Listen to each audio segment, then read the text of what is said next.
વડોદરામાં દારૂના મોટા કટિંગનો પર્દાફાશ થયો છે, જ્યાં બાપોદ પોલીસ હદમાં એસએમસીના મેગા દરોડા પાડવામાં આવ્યા હતા. ન્યૂ કારેલી બાગમાં 470 પેટી દારૂ અને બિયર ઝડપી પાડવામાં આવ્યો.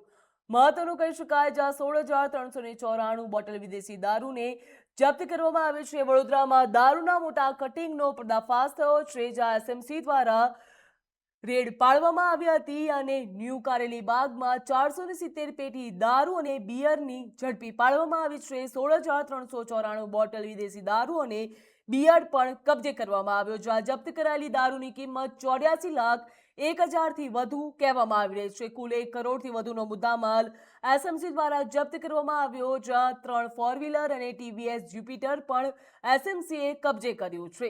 જ્યાં નીલકંઠ વિલામાં પાર્કિંગમાંથી દારૂનો જથ્થો મળી આવતા ચકચારી મચી જવા પામી છે. એસએમસીના દરોડાથી દારૂના મોટા નેટવર્કનો પર્દાફાશ થયો છે, જ્યાં દરોડા દરમિયાન 7 શખ્સો ત્યાંથી ફરાર થઈ ગયા હતા.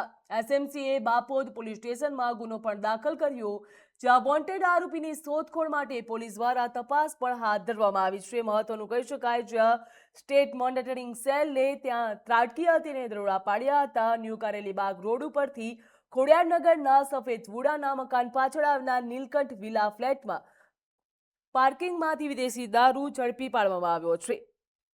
કહેવામાં આવે છે 470 પેટીમાંથી કુલ 16,394 બોટલ ભારતીય બનાવટનો વિદેશી દારૂ મળી આવ્યો હતો, જ્યાં બિયરને પણ કબજે કરવામાં આવી છે. જ્યાં જ્યુપિટર મોપેડ સહિતનો મુદ્દામાલ મળતા કુલ આંકડો 1,21,02,98 સુધી પહોંચી ગયો છે. એસએમસીએ બાપોદ પોલીસ સ્ટેશનમાં પ્રોહિબિશનનો ગુનો પણ દાખલ કર્યો છે.